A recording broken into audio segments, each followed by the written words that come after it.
I'm going to give you a good close look at where the water level was outside the house before it went into the house. There it was on the door, front door.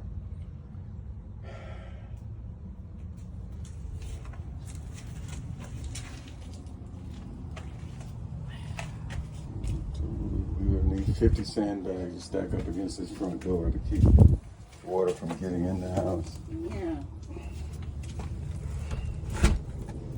There it was. It came just up to this side, just below the door. And that's how high the water was outside. So if the cars were in the yard, they would have floated away. Yeah. They floated right away.